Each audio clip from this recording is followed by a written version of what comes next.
Auzubillahi minash-shaytanir-rajim. Bismillahir-rahmanir-rahim. Ladies and gentlemen, assalamu alaikum. This is me, Sara Baloch, and I warmly welcome each one of you to yet another live transmission of PSL Season 9. We call it Cadbury Dairy Milk PSL Hangama. This show has been brought to you by Lifebuoy Herbal Shampoo, powered by HBL, brought to you by Neo by Kaizen Paints, and refreshed by Coke. I hope you guys are keeping yourself well, and you must have enjoyed this thrilling match. एक nail biting match था. दोनों teams की जो आज batting थी बड़ी average थी. हम कोशिश कर रहे थे कि आज हम देखें, सब चाह रहे थे कि एक हाई स्कोरिंग मैच हो, लेकिन अगर हम बात करें इस टूर्नामेंट के एतबार से, तो इस टूर्नामेंट के एतबार से अभी तक का सबसे लो स्कोरिंग मैच था, विच इज इस्लामाबाद यूनाइटेड आज आया और उसके बाद 138 रन ऑन बोर्ड किए 9 विकेटों के नुकसान पे. फिर कोयटा ग्लैडिएटर्स आए 139 रन ऑन बोर्ड किए 7 विकेटों के नुकसान पे.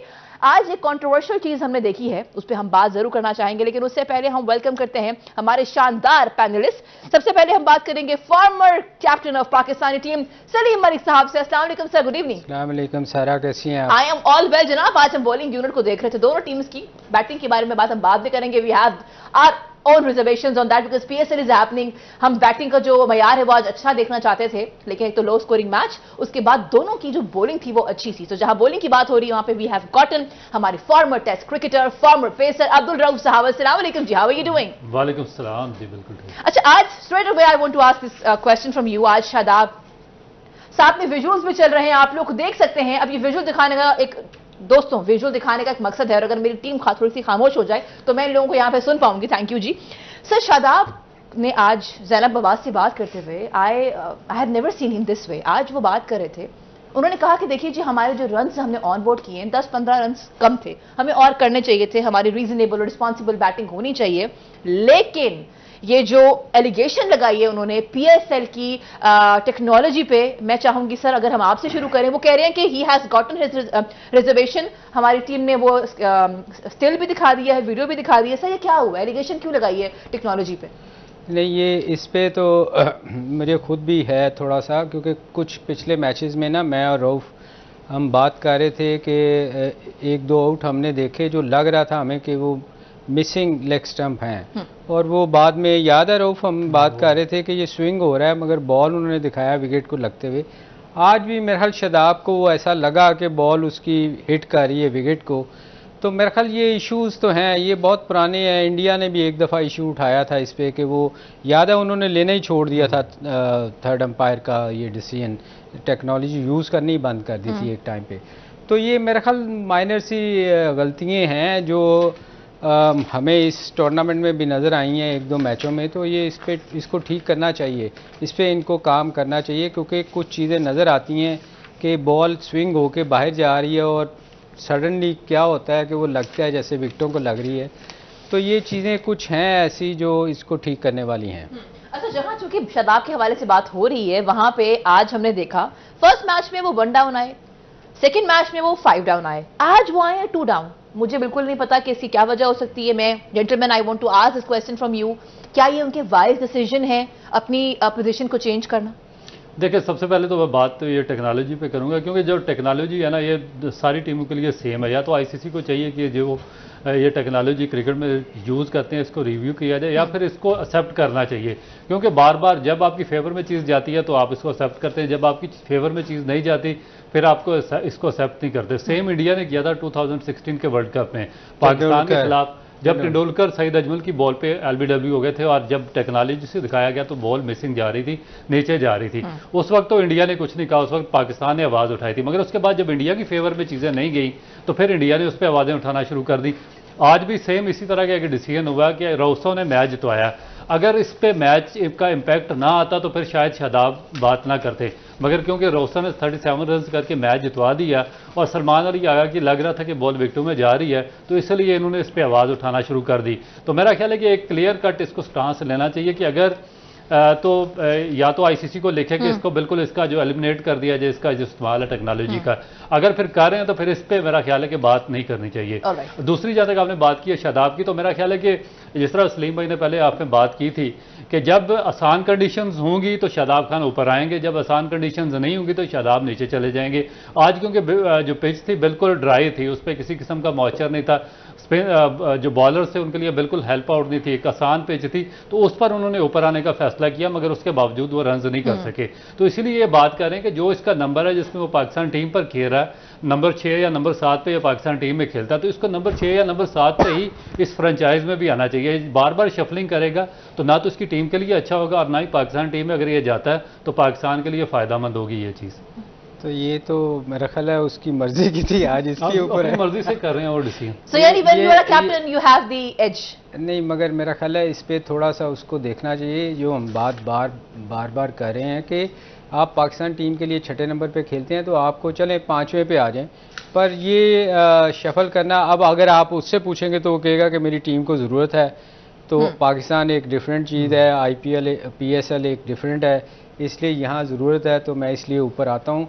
मगर मेरे ख्याल उस चीज़ को भी सिलेक्टर्स को कंसीडर करना चाहिए कि जिस प्लेयर ने पाकिस्तान टीम के लिए खेलना हो वो उसी नंबर पे उसको खेलना चाहिए। ठीक है जी, हम मजीद इस पे और बात करेंगे। मैं चाहूंगी अगर मेरी टीम जो है वो पॉइंट टेबल दिखा दे तो हम उसके ऊपर डिस्कशन कर लें।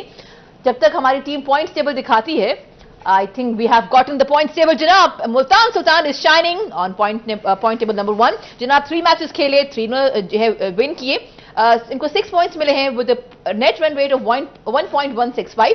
सेकंड नंबर पे भी have gotten Quetta Gladiators. 3 match जीते, तीनों के तीनों जो है वो 3 खेले, 3 जीते। नेट रन रेट है इनका 0.686। और जनाब थर्ड नंबर पे we have gotten Islamabad United. 3 match खेले, 1 मैच जनाब विन किया, 2 मैच हार गए और इनको 2 पॉइंट्स मिलते हैं with net run rate of 0.028। Then we have gotten number 4 पे कराची किंग्स, नंबर 5 पे लाहौर कलंदर्स एंड नंबर 6 पे Peshawar Zalmi. So gentleman we have gotten Multan Sultan, Quetta Gladiators and Islamabad United. आप दोनों से एक सवाल है, अभी क्या कुछ भी जज करना आप दोनों से सर? जी मैं सुन रहा हूँ। मैं जानना चाह रही हूँ कि कराची से पहले कोई भी चीज कोई भी स्टेटमेंट पास करना क्या कबल अज़ वक्त होगा, या अभी हम कह सकते हैं कि Quetta Gladiators, Multan Sultan and then Islamabad? नहीं, अभी थोड़ा अर्ली है। Okay. देखें जितनी देर हाफ वे नहीं होता ना जी, उस वक्त तक आप किसी को फेवरेट करार नहीं दे सकते। मगर बज़ाहिर जो नज़र आ रहा है वो कोयटा और मुल्तान 2 बेहतर टीमें नज़र आ रही हैं जो अभी तक टॉप पे हैं। तो जब आप एक दफ़ा वो जो कहते हैं ना रेस में आगे निकल जाएं तो फिर वही टीमें आगे टॉप करती हैं। बाकी 2 टीमें जो हैं वो फिर जो अच्छा खेलेंगी 2 उनमें से आएंगी। मगर बज़ाहिर ये लग रहा है कि कोयटा और मुल्तान जो है वो इस टूर्नामेंट में फेवरेट हैं। देखें इस टूर्नामेंट में आप एक जो मैच जब शुरू हुआ था ना तो हमने एक बात की थी कि कोयटा को एज है क्योंकि उनकी बॉलिंग बेहतर है, स्पिन बॉलिंग उनसे इस्लामाबाद से। तो आप आज देखें आज जिस किस्म की कंडीशन थी, आज मेरा ख्याल ड्यू फैक्टर भी इतना ज़्यादा हुआ मगर उतना नहीं था, तो उसका फ़ायदा एंड में कोयटा को ही हुआ है क्योंकि शुरू में उन्होंने जल्दी आउट किए क्योंकि उनके स्पिनर ड्राई कंडीशन थी। वसीम को भी स्विंग मिला, उसकी वजह ये थी कि जब ड्राई कंडीशन होएगी तो वसीम जो है उसको हमेशा वो उसी वक्त बॉलिंग अच्छी करेगा जब ड्राई कंडीशन मिलेगी, रिवर्स स्विंग होएगा। आज उसकी आपको यॉर्कर भी नज़र आए होंगे, हल्का हल्का स्विंग भी रऊफ याद है कि उसका हो रहा था। और ये मेरा ख्याल है इतना कम स्कोर सिर्फ इसलिए हुआ कि अंडर प्रेशर बहुत ज़्यादा इस्लामाबाद खेली, हालांकि उसको अच्छा स्कोर करना चाहिए था। सारे उनके स्पिन बॉलर को अच्छा खेलते हैं पर अनफॉर्चुनेटली मगर बात वही है कि जिसकी बॉलिंग अच्छी होगी वही जीतेगा। इसमें सलीम भाई जो बेसिक चीज़ मेरा ख्याल है जो 6 टीमें हैं इसमें जो टॉप की जो 2 टीमें हैं जिसमें मुल्तान है और कोयटा है, ये इनमें से भी मेरा ख्याल है कि जब जैसे जैसे ड्राई पिचेस होंगी और कराची में मैचेस शिफ्ट होंगे तो इसमें जो कोयटा की टीम है उसको थोड़ा सा एज होगा क्योंकि उनके जो बॉलर्स हैं जिसमें मोहम्मद आमिर हैं या स्पिनर भी उनके बेहतर हैं, उनको भी ड्राइव विकेटें सपोर्ट कर रही हैं उनकी रिवर्स स्विंग को। और उसके बाद जो स्पिनर्स हैं बहुत एक्सेप्शनल हैं इनके, अकील हुसैन अच्छी बॉलिंग कर रहे हैं, उसके बाद अब्रार बहुत अच्छी बॉलिंग कर रहे हैं। जबकि जो दूसरी टीम है मुल्तान सुल्तान जो टेबल पे पहले या दूसरे नंबर पे है, फर्स्ट नंबर पे, उनको इसलिए प्रॉब्लम होगा क्योंकि जो उन्होंने मैचेस खेले हैं अभी तक मुल्तान में खेले हैं, वहाँ पे ओवरकास्ट कंडीशन थी और जो पिच में मॉइस्चर मौजूद था जो उनके फास्ट बॉलर को कर रहा था, फेवर कर रहा था। मगर जब ड्राई पिचेस होना शुरू हो जाएंगी लाहौर में या कराची में जाकर खेलेंगे तो वहाँ पर थोड़ा सा उनको प्रॉब्लम आएगा क्योंकि उनके जो बॉलर्स हैं वो ड्राई पिचेस में इतने ज़्यादा एक्सपर्ट नहीं है। जो तीसरी टीम मेरा ख्याल है कि जो नीचे वाली जो 4 टीमें हैं उनमें या अगर आप बाकी टीमें देखें जिसमें पेशावर है या इस्लामाबाद है, कराची की टीम है, तो उसमें मेरा ख्याल है कि कराची को थोड़ी सी फेवर है कि उनकी बॉलिंग थोड़ी सी बेहतर है बाकी जो टीमें हैं उनकी बॉलिंग की निस्बत। तो इसलिए फर्स्ट प्रेफरेंस में आप कोयटा की टीम को कह सकते हैं। जब आप अच्छा वक्फे पे जा रहे हो, बिल्कुल, we have to move towards the commercial break, लेकिन उससे पहले आज बहुत सारे क्वेश्चंस खड़े हो चुके हैं आजम खान को लेके कि जनाब पीएसएल में एक और मैच और आज परफॉर्म नहीं कर पाए, मिडिल ऑर्डर जैसे हमारी पाकिस्तानी टीम की हम बात करते हैं, नेशनल टीम जब जाती है रिप्रेजेंट करती है पाकिस्तान को तो मिडिल ऑर्डर स्ट्रगल करता है। इस्लामाबाद की आज जो बैटिंग थी बहुत ही पुअर थी, दे वर अनएबल टू परफॉर्म इट। इसके ऊपर डिस्कशन होगी, स्टे विद अस।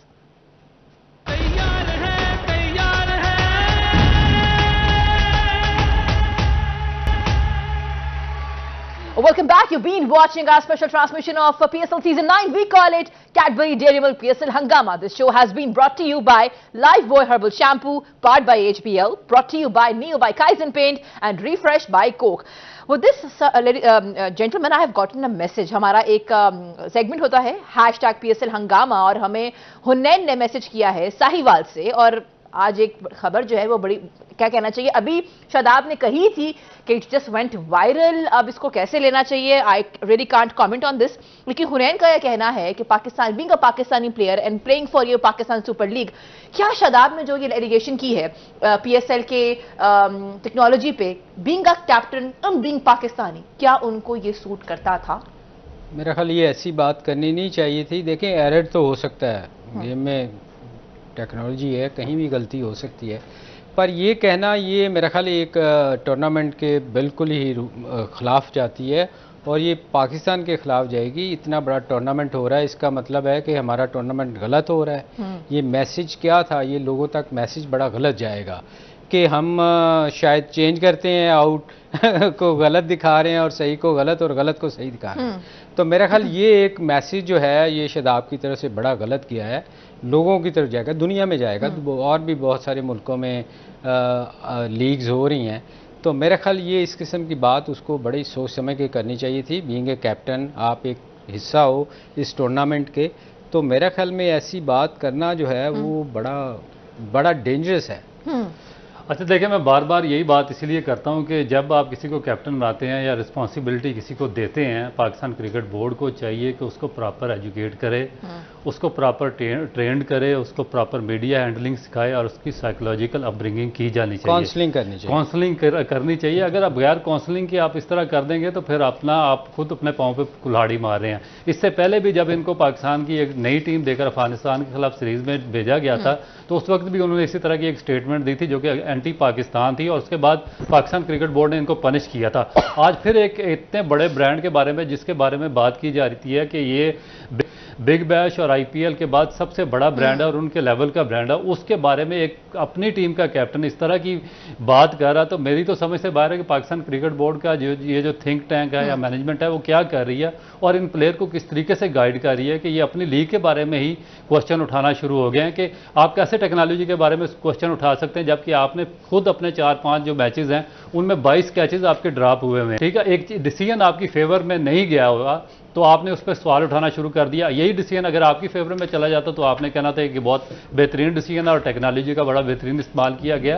तो मेरा ख्याल है कि सोच समझ के इस तरह की बात करनी चाहिए। मेरा ख्याल रऊफ इस पे मेरा ख्याल बड़ा सख्त एक्शन लेंगे। हाँ बिल्कुल होना चाहिए और होना भी चाहिए। एंड नॉट जस्ट दैट दोस्तों, एक और चीज हम नोट की है कि इसी पीएसएल सीजन 9 में ये दूसरी मर्तबा है कि वो कोई कंट्रोवर्शियल बात कर रहे हैं। पहले उन्होंने एक ऐसी बात की जिस पर आई रिमेंबर फॉर्मर क्रिकेटर्स, तजियाकार, एवरीबॉडी गॉट शॉक कि ये क्या कह रहे हैं, you know what he said.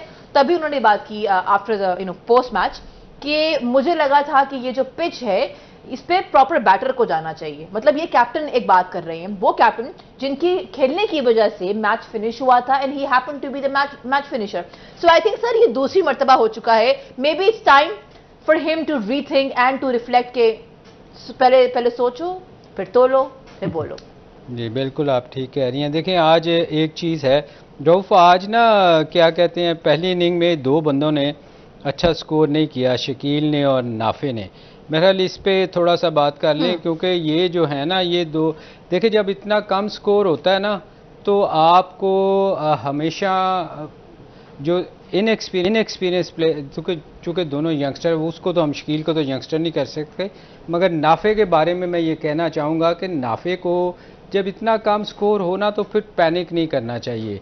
हम नाफे की हमने बड़ी तारीफ़ की है, शकील की भी की है कि ये कंसिस्टेंट इनको स्कोर करना चाहिए था। जब 140 हो, आपकी 7 की एवरेज है, तो आप 10 की एवरेज चेज़ नहीं कर रहे, तो उस पर आपको इस तरह की हिटिंग नहीं करनी चाहिए थी। एंड में भी अगर आप देखें ये पैनिक कर गए थे, 4-5 आउट हुए, एकदम ये स्ट्रगल की पोजीशन पे आ गए थे। तो मेरे ख्याल में इन बच्चों को सीखना चाहिए, चूँकि यंगस्टर है। पिछले सेगमेंट में भी हमने कहा था कि अल्लाह करे इसको नज़र ना लगे, एक्साइटेड ना हो। आज भी उसने अगली बॉल को एक्साइटेड होकर शॉट खेला है। तो मेरे ख्याल में इनको अगले मैचों में जो इनके कोचेज़ हैं उनको थोड़ा सा गाइड करना चाहिए। जब स्कोर कम हो तो आपको कभी भी पैनिक नहीं करना चाहिए। आप जाके, चूँकि आप अच्छा खेलते हो, आपको छोटी छोटी, हमेशा हम कहते हैं कि इनिंग्स बिल्ड करनी चाहिए, उसको स्कोर लेके चलना चाहिए। आज 140 रन्स को इतनी ज़्यादा स्कोर नहीं थी, मगर कोयटा आज एक टाइम पे लग रहा था कि वो पैनिक कर गई है और वो शायद मैच हार जाए, एकदम विकेट उनके गिरी।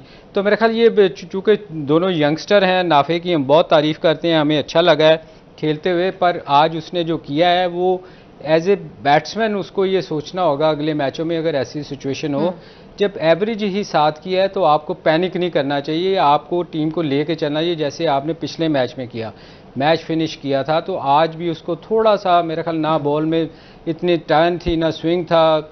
रईस बॉल कर रहे थे जिसका मेरा ख्याल बॉल भी बहुत, वो कभी वो कोच होता है, कभी वो टीम का, तो ऐसे बॉलर के खिलाफ आप पैनिक होके आउट नहीं होना चाहिए था। ये उसको, चूँकि हम उसको मार्जिन दे रहे हैं, यंगस्टर है, उसको ज़्यादा क्रिटिसाइज नहीं करेंगे, मगर जो उसने गलती किया उसको उससे सीखना चाहिए। अच्छा, जहां हम ये बात कर रहे हैं वहां we have to move towards a commercial break, लेकिन हमने ब्रेक पे जाने से पहले आजम खान के बारे में बात की थी। एक और match and he is unable to perform. जनाब, 1 रन उन्होंने ऑन बोर्ड किया 4 बॉल्स पे। What's happening to Azam Khan? What's wrong with him? There is something wrong. क्या वो न्यूजीलैंड की बात उनके जहन में रह गई है? क्या मसला क्या है उनके साथ? देखिए, मेरा ख्याल है कि काफ़ी ज़्यादा चीज़ें हैं, और जितना ज़्यादा आप मीडिया पर आएंगे, सोशल मीडिया पे बात करेंगे, उतना ज़्यादा अपने आप पर आप प्रेशर बिल्ड करेंगे। आपको चाहिए कि आप क्वाइटली अपनी गेम खेलें। आपको आपकी जो एबिलिटी है उससे ज़्यादा अपॉर्चुनिटीज़ पाकिस्तान क्रिकेट बोर्ड आपको दे रहा है। आपको 8 मैचेस खिलाए हैं, आपकी 3 या 4 रन की एवरेज है, और उसके बावजूद आप सोशल मीडिया पे कह रहे हैं कि मुझे अभी पूरी सीरीज़ नहीं दी गई और मुझे कम मैचेस दिए गए हैं। कई ऐसे प्लेयर्स हैं जिन्होंने 100 फर्स्ट खेले हुए, बेताशा उन्होंने पाकिस्तान में क्रिकेट खेली हुई है, और वो पाकिस्तान की ग्रीन शर्ट पहनने के लिए तरस रहे हैं। आपको बगैर किसी परफॉर्मेंस के आप गोल्डन स्पून, हाँ, गोल्डन स्पून आपको पाकिस्तान टीम में 8-8 मैचेस दिए जाते हैं और आप 4-4 की एवरेज से खेलते हैं। उसके बाद सोशल मीडिया पे आप कहते हैं कि मुझे प्रॉपर अपॉर्चुनिटी नहीं दी गई है। तो इसलिए अपने आप पे खुद प्रेशर बिल्ड करने के बजाय जो आपको क्रिकेट मिल रही है, मेरा ख्याल है कि उस पर फोकस करना चाहिए, अपनी फिटनेस पे तवज्जो देनी चाहिए। क्योंकि अगर देखें, मैं एक सिंपली आपसे क्वेश्चन पूछता हूं, अगर आजम खान को एक अच्छा विकेट कीपर मिल जाता है इस्लामाबाद यूनाइटेड की टीम को, और Azam Khan as a wicket keeper नहीं खेलते, तो क्या उनकी टीम में जगह बनेगी? क्या वो फील्डिंग कर सकते हैं? तो ये ऐसे क्वेश्चन है कि जो मैनेजमेंट को भी पूछना चाहिए, आजम खान से भी पूछने चाहिए, और सब लोगों के सामने रखने चाहिए कि इसके बावजूद फिर इनको रिजर्वेशन क्यों है पाकिस्तान क्रिकेट बोर्ड से। नहीं, मगर रऊफ, तुम्हें याद है जब फिटनेस ट्रायल पे आई थी बात, तो उस वक्त इन्होंने फिटनेस ट्रायल ही खत्म कर दिए थे जब सिलेक्शन हुई थी। वो सही भाई, ये आधा तीतर आधा बटेर की स्टोरी चलती है। जब अपने फेवरेट प्लेयर्स को सिलेक्ट करना हो तो फिटनेस का इशू खत्म कर देते हैं, जब फेवरेट्स उस कैटेगरी में नया आ रहे हो तो फिर सारा कोई फिटनेस नहीं रह जाती है। आज एक साइड पे फादर और दूसरी साइड पे सन, तो जनाब फादर की टीम जो है वो जीत गई। हम बात करें मोइन खान की और आजम खान के फिटनेस को लेके, उनकी फॉर्म को लेके बहुत सारे सवालात हैं, लेकिन ladies and gentleman we have to move towards this commercial break. साथ रहिएगा and keep sending us your questions on #PSL हंगामा।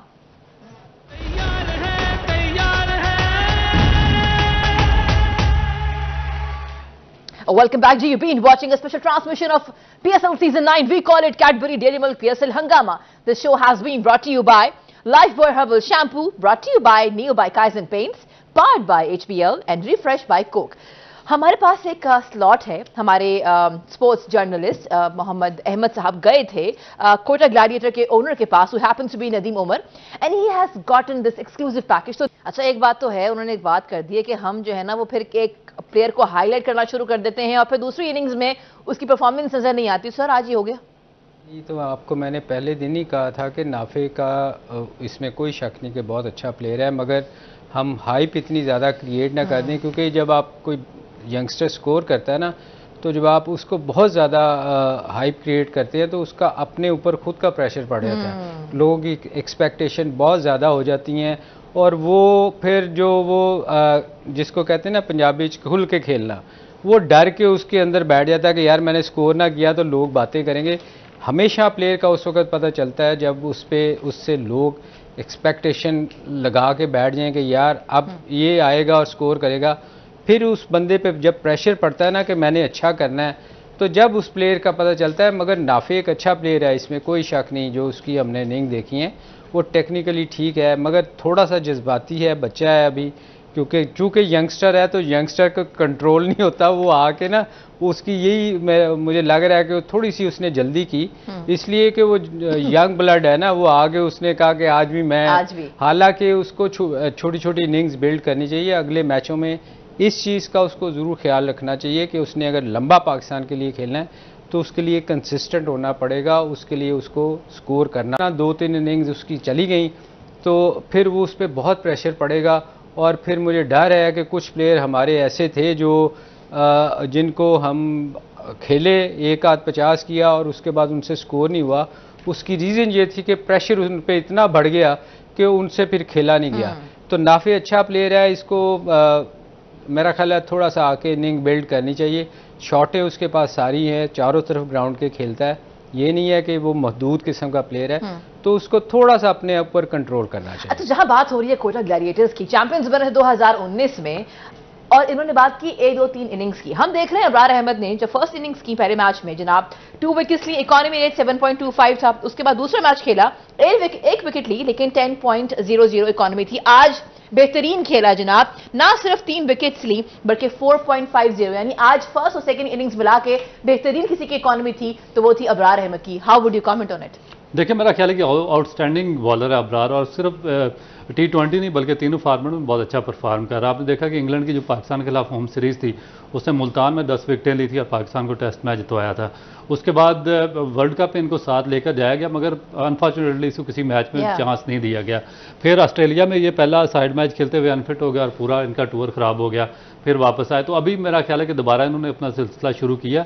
तो अभी तक तो मेरा ख्याल है कि इस टूर्नामेंट में सबसे अच्छी बॉलिंग अगर कर रहे हैं तो वो अब्रार कर रहे हैं। तो उम्मीद तो यही है कि आगे वर्ल्ड कप में भी ये पाकिस्तान टीम का हिस्सा बनेंगे और अपनी जो अच्छी बॉलिंग है उसका सिलसिला जारी रखेंगे। अच्छा, ये जो बात है ना सर, वैसे जो बात की है, लेके जाते हैं बेंच पे रखते हैं और डिजर्विंग को, sir how would you comment on it? क्योंकि देखिए वर्ल्ड कप सफर कर गया ना हमारा।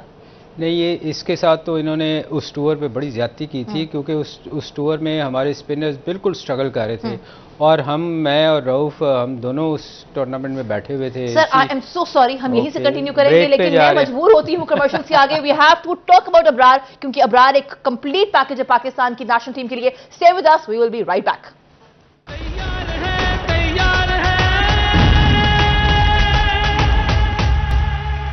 वेलकम बैक जी। आज 8 मैच था between Quetta Gladiators and Islamabad United. बात यह है कि इस्लामाबाद यूनाइटेड ने बल्लेबाजी तो कर ली, हमने उसके ऊपर डिस्कशन कर ली है कि भाई लो स्कोरिंग मैच था, लेकिन अब बात होती है इनकी बॉलिंग यूनिट के ऊपर।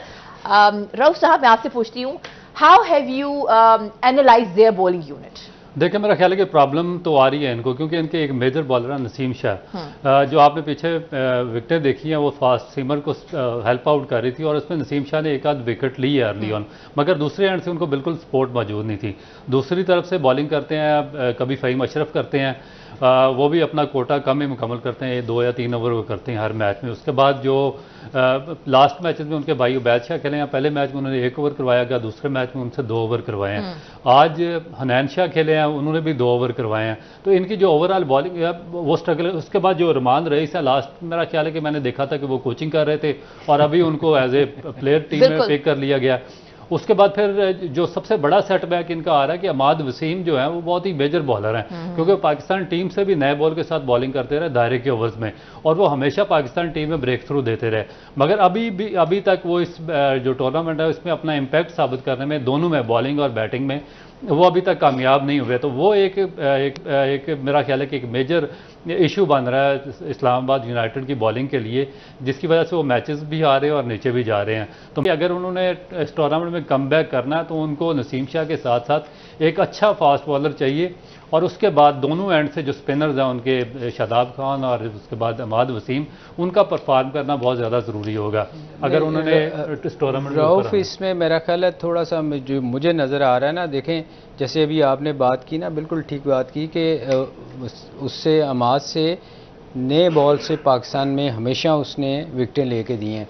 तो मेरा ख्याल है जो यहाँ कप्तानी का थोड़ा सा मुझे नज़र आ रहा है कि वो अच्छी कप्तानी नहीं कर रहे। आप देखें आज उनकी तरफ से स्पिनर ने अटैक किया था साथ, वो जो लेफ्ट आर्म जो उनका है अकील वो अंदर लेके आता है। अहमद की भी सेम पोजीशन है, वो नए बॉल से बड़ा अच्छा बॉल करता है। तो मेरे ख्याल में इसको सही यूज़ नहीं किया जा रहा उसको, अहमद को। आई डोंट नो क्यों, क्योंकि अगर पाकिस्तान में उसको नया बॉल करवाया जाता था तो अगर नसीम के साथ आप देखें कोई भी कम्बिनेशन अभी तक मुझे इतना अच्छा नज़र नहीं आया। तो मेरे ख्याल उसको स्टार्ट एक आध ओवर करवा के नए बॉल से उससे चांस लेना चाहिए था। आज वैसे ही स्कोर कम था तो अटैक करना चाहिए था। तो मेरा ख्याल है अर्ली ऑन इनको शायद बेहतर कोई रिजल्ट देता। तो मेरा ख्याल अहमद को ये अच्छा यूज़ नहीं कर। वाकई सलीम भाई आपकी बात ठीक है, क्योंकि लास्ट मैच इनका हुआ मुल्तान के खिलाफ, उसमें भी इन्होंने अच्छा स्कोर कर लिया था, मगर उसमें अगर नसीम शाह ने जिस तरह शुरू में एक विकेट ली थी, उन्होंने आउट किया था मिलान को, तो उसके बाद अगर साइड पे दूसरे एंड से अगर इसको अहमद वसीम को लगाते, अगर एक दो विकेटों का ब्रेक थ्रू इनको मिल जाता तो मेरा ख्याल है कि बहुत ज़्यादा इफेक्टिव हो सकते थे और ये मैच भी जीत सकते थे। मगर उसमें भी मेरा ख्याल है कि ये जो सलीम भाई ने बात की है, कैप्टनसी में काफ़ी चीज़ें लैकिंग कर रही हैं। बैटिंग आर्डर बहुत ज़्यादा शफल कर रहे हैं, अपना भी शफल कर रहे हैं, टीम का भी शफल कर रहे हैं। उसके बाद बॉलिंग आर्डर जो है उसमें भी इनसे जो प्रॉपर चेंजेस हो नहीं रही। आप देखिए आपने एक बॉलर खिलाया, उससे पहले मैच में आपने 1 ओवर करवाया, दूसरे मैच में उससे 2 ओवर करवाए हैं। आज आपने रोमान रईस को, जो कि लास्ट ईयर आपके शायद कोच थे, उनको खिलाया, उनसे सिर्फ 2 ओवर करवाए हैं आपने। उसके बाद जो अहमद वसीम की जिस तरह बात कर रहे थे मुझे लग रहा है कि थोड़ा सा ना उसको मेंटली वो डिस्टर्ब लग रहे हैं मुझे। कौन क्या? शादाब खान? शादाब। इसलिए देखें उन्होंने कहा, पहले उन्होंने कहा कि मुझे बॉलिंग बैटिंग जो है वो मैं अपनी मर्जी से जाऊंगा क्योंकि मुश्किल थी। फिर आज उन्होंने ये कह दिया कि जी एलिगेशंस ऑफ पीएसएल टेक्नोलॉजी के ग्राउंड में, और फिर वो बॉलिंग उनको मेरा ख्याल है थोड़ा सा वो मेंटली थोड़ा सा डिस्टर्ब है। तो उनको इस पे काम करना चाहिए कि अपने आप को थोड़ा सा बेहतर करें, क्योंकि हर चीज़ वो जो है ना, वो एक तो डिसीजन गलत ले रहे हैं, प्लस वो उल्टी सीधी बातें कर रहे हैं। तो मेरे ख्याल उनको कोई चेकअप करवाना चाहिए। अच्छा, जहाँ ये बात हो रही है lighter note, sir I want to ask you, मेरे माइंड में क्वेश्चन आया है कि अहमद वसीम की जो इंक्लूजन हुई है इस्लामाबाद यूनाइटेड में, क्या उनके आने से, आई एम जस्ट आस्किंग, क्या उनके आने से शादाब खान इनसिक्योर ये सब इस तरह के मामला तो नहीं हो सकते? नहीं, वैसे ये भी एक चांस है कि हो सकता है वो कि अगला कैप्टन ये ना आ जाए, क्योंकि होता यही है कि बहुत दफ़ा हमने देखा है कि कुछ प्लेयर्स को खिलाया इसलिए नहीं जाता था कि उनका नाम कप्तानी में आता रहा, उनके अगले कैप्टन ये होंगे। तो मे भी हो सकता है कि वो चाह रहे हो। मैंने बहुत सारे प्लेयरों को देखा है इस तरह ज़ाया करते हुए, ये कहीं मेरी जगह पे ना आ जाए तो उसको बिल्कुल ही ख़राब कर दिया जाए। आपने वक्फे पे जाना है? नहीं, हमें वक्फा थोड़ा सा है कल तक का, इंशाल्लाह कल आपसे मुलाकात होगी। कल 9th मैच है between Multan Sultan and Peshawar Zalmi. 13 matches in दोनों के आमने सामने हुए हैं। Multan Sultan Bing favourite 10 matches जीते हैं, पेशावर ज़ल्मी 3। पॉइंट टेबल के एतबार से भी Multan Sultan is shining on the top. Ladies and gentleman, this is me Sara Baloch signing out. Thank you gentleman, आप लोग यहाँ थे, मैंने बहुत कुछ सीखा। आई होप आपने बहुत सीखा होगा। अपना फीडबैक जरूर दीजिएगा। जाते जाते हमेशा की तरह पाकिस्तान जिंदाबाद।